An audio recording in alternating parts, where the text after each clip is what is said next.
Allez les amis, on se retrouve pour ce deuxième épisode des débriefs de Deauville en ce mardi 1er août. On commence dans la première, hein, Maiden, ligne droite pour Mal. Adore Blue, le Godolphin la note. Oui, c'est clairement, il a été monté pour l'avenir et moi en tout cas j'ai beaucoup aimé. Michael Barzonel lui a donné une bonne leçon. Il l'a monté dernier puis il est venu tranquillement finir côté tribune. Donc oui, c'est une note à l'avenir. La troisième sera, qui sait, peut-être la bonne. Oui, c'est un bon bébé, hein, donc il va avoir besoin de course pour s'affirmer. Deuxième, on reste côté Godolphin avec André Fabre, avec Valdivara. Oui, clairement oui, mais attention, moi j'ai énormément aimé les débuts de la pensionnaire de Fabrice Chappet. On voyait malheureusement tous One Mistress vu ses débuts et c'est The Place to Be qui a fait le travail portant la casaque de Jean-Étienne Dubois. Pour moi c'est clairement la note et il faudra la suivre dès sa deuxième sortie. Elle pourra bien remporter son Maiden. La troisième course, alors moi j'ai Enchantre en ode, j'aime bien ce cheval qui est monté dernier.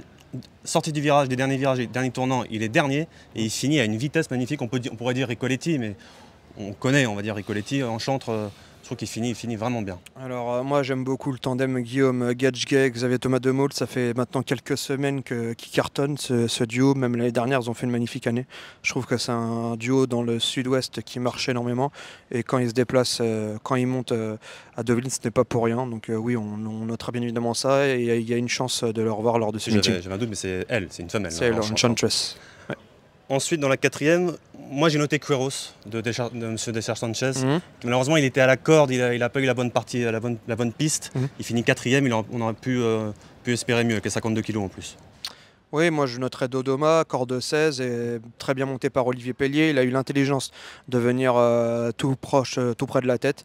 Je pense qu'elle va remporter son réclamé dans pas longtemps, et ce sera sur la fibrée bien évidemment. Alors à cinquième, on va énerver Vincent. Atom, c'est la note ultime de la course. Ouais, ça m'a clairement donné la tête. Il y en a deux. Pour rien de cacher aux internautes de Canal Turf, j'ai joué deux chevaux. J'ai joué Heartbeat et Atom. Les deux en muret vivant, mais la musique je la connais. La prochaine fois je vais rejouer Atom, mais elle va pas être là. Et puis Heartbeat, ça sera pareil. Il est pas bien depuis cette course-là. Il est déprivé depuis cette course-là. C'est vraiment une grosse note. On va pas dire déprimé, mais il avait été plein gaz et vraiment plein gaz. Enfermé, il pouvait pas passer. Le gagnant lui est passé à gauche, lui il est passé à droite et voilà. Non mais plein gaz, dernière position toute la course, je me dis je suis mal, je vois le modèle du cheval au rond, ouais bon bof pas trop, j'étais pas trop fan.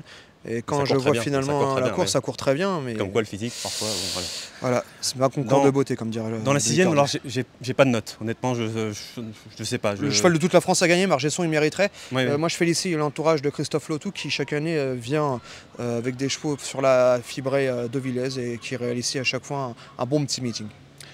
Dans la septième, alors il a mal couru aujourd'hui mais je pense qu'il est pas en forme du tout. C'est Vitare de Anastasia Vatel. Je pense qu'il faut le reprendre sur ce meeting en plus. À la fin du meeting, une course en PSF, je pense qu'il va monter en puissance au fil de ce meeting.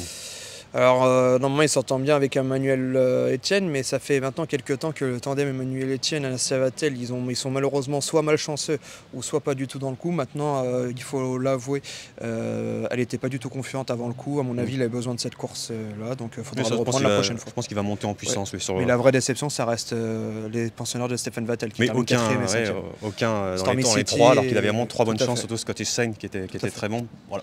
Peut-être le reprendre. Mais voilà. L'histoire est belle parce qu'on peut parler d'Etel du Nignan, d'un tout petit permis d'entraîner qui n'a qu'un cheval, qui s'appelle Charles Guyon, et qui a remporté cette année 3 handicaps. Ouais. Et la dernière, c'est le quintet du jour. Alors, mon coup de folie de Toysch qui finit à une vitesse incroyable, mais il est cinquième.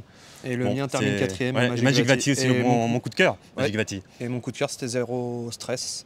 Mais qui était bien en tête, mais il a tout à fait. Né Charles Godin, on connaît la musique quand c'est le cheval de toute la France. Et on a parlé de la première à la dernière, toute la journée. Tout le monde est allé voir Romain Lodren de Lose en lui disant tu vas gagner le quintet, tu vas gagner le quintet, tu vas gagner le quintet.